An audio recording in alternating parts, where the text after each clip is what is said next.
Solos and arc raiders has gotten really weird recently. You've probably noticed the tension. Players acting hostile, people shooting first, asking questions later, and betrayals everywhere. And pretty much everyone's arguing about whether this game should be PvE or PvP focused. But why is that? This is supposed to be a PvE game. So today I want to break down why arc raiders solos feel so divided, why it feels like half the lobby wants peace and the other wants bloodshed, and why this divide is only gonna get worse. And to be honest, the best way to describe solos right now is Squid Game. Let's start with the PvP players. Their philosophy is simple. If it moves, it dies. To them, arc raiders is an extraction shooter first. It's basically extract or be extracted. Everything you see as a PvP player is a threat. Players, arc, the car alarm, all of these are something that must be eliminated before it eliminates you. And a lot of these players come from games like Fortnite, Apex, and Tarkov, games where if you hesitate when you see someone, you just end up dying. So no,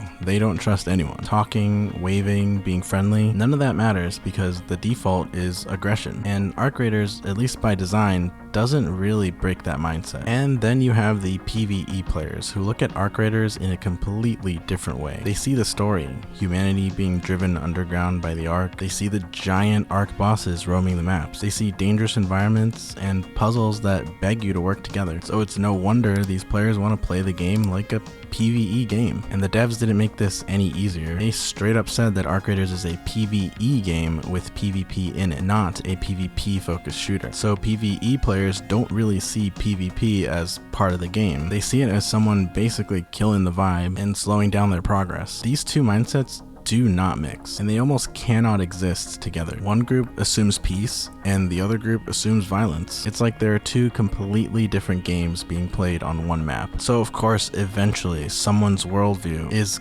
going to collide with someone else's playstyle. So unless in solos you're in one of those big group consensuses to be peaceful, where everyone's chill and just trying to help each other out, betrayal is always around the corner. This is where the Squid Games comparison comes in. In Squid Game, everyone signed up for the same rules, but everyone interprets how you're supposed to survive in a completely different way. Some players take the Song-woo approach, win by any means necessary. They'll smile at you, loot with you, and then shoot you in the back the second it benefits them. And in their mind, that's not toxic, it's literally just optimal. Other players take the Gi-hun approach, temporary alliances, sharing the risk, and helping someone survive longer because it benefits you both. That belief kind of falls under we don't all have to die if we just cooperate. And I think the craziest part is that just like in Squid Game, both of these approaches are completely legitimate for arc raiders. The rules don't forbid betrayal, and they allow for it to happen. And that's why arc raider solos feels so tense. Every encounter carries that silent question. Is this person a teammate for the next 30 seconds or till extraction? Or are they someone waiting for the perfect moment to betray me? And that uncertainty sits at the core of the entire divide in solos. This split also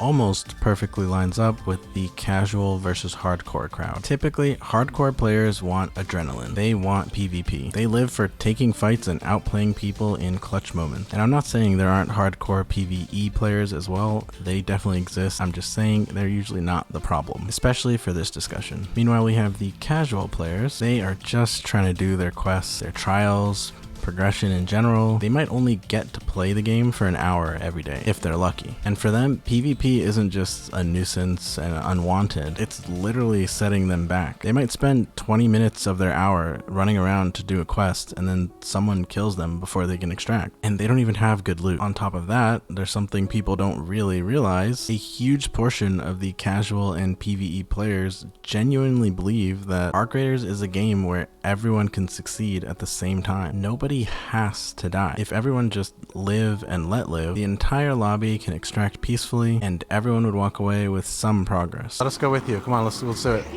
Let's do it. Get in here, bro. Get in here. Don't die, bro. I'm starting it. Are you in? Are you in? Are you in? Are you in? All right, let's go. Let's go. Let's go, bro. Let's go. Let's go. This guy. That mindset of we can all win if we cooperate directly clashes with the hardcore player's mindset of only one person deserves to win. Naturally, that creates friction. And then there's boredom. A lot of players finish their quests or get geared up as much as they want, and then they're looking for something exciting to do. That boredom, 9 times out of 10, turns into PvP. The player who used to be mostly cooperative suddenly becomes aggressive because they want dopamine, not loot. And I think here's the part no one really is ready to admit, but this divide actually just gets worse over time. Early in Arc Raiders, everyone was questing, exploring, learning the game, and cooperation was very common. But once the community runs out of things to do, the vibe suddenly shifts. Late game players start hunting for fight, and suddenly the whole solo ecosystem is way more hostile. And you've probably asked this already. Why don't these solo players who want to be aggressive just go to squad? Because squads is where PvP is expected and encouraged. Well, the answer to that question is solo PvP just scratches a different itch. Some days players feel antisocial. Some days they might just not want a teammate pulling them into a weird fight. Some days they just want to be free to do whatever they want. So for some people, solo PvP is the best PvP. Personally, I like filling into squads as a solo and just playing the game. For me, fighting multiple prepared enemies is a lot of fun, but killing people who aren't even there to fight is not really my thing. Now, I do support your right to play the game however you want, but I will say griefing is something I do not support. For example, if you're killing someone who's downed at extraction and you won't even have time to loot them before you leave, I can't support you there. That is just cruel. And I think this next point creates a lot more dissonance than people might think, and it's that Arc Raiders actually gives people a lot more incentive to cooperate and team up than other extraction shooters. Number one is there seems to be plenty of loot and a limit to how much loot you can bring back. Guns lose a lot of durability when you die, and the Arc enemies are so dangerous that you would prefer having help with them. And it's weird because the game itself incentivizes cooperation, but the genre of extraction shooter incentivizes violence. So that's why Arc Raider solos feels so divided. PvE versus PvP, story versus the genre, progression versus adrenaline, early wipe versus late wipe, and peace versus kill on sight. Every single person's entering solos with a different mindset, and that's what creates this cold war where betrayal, cooperation, trust, and violence all mix together. And if you're wondering what my opinion on the whole thing is, well, it's complicated. On the one hand, I do see the fact that PvE players have a place in this game. They should be able to enjoy the arc and fighting them. The AI actually makes that interesting to fight. But on the other hand, I do think that PvP players, they have a lot to bring to the table. Without them, I fear that this game could become a little boring. Not because it's fun dying to them, but because of the thrill of not knowing whether they are there or not. In a way, they're kind of just like enhanced Arc that shoot weapons and look like people. I don't know. I guess deep down, I kind of just wish everyone could just get along in some happy, merry world, and PvP and PvE players could just coexist. So maybe I'm delusional. Maybe it's a long shot and the only road left has a fork in it. Let me know which side you guys are on because I'm curious to see how divided this community really is. If you enjoyed this video, give it a like and subscribe if you want to see videos like this in the future. I will see you guys next time.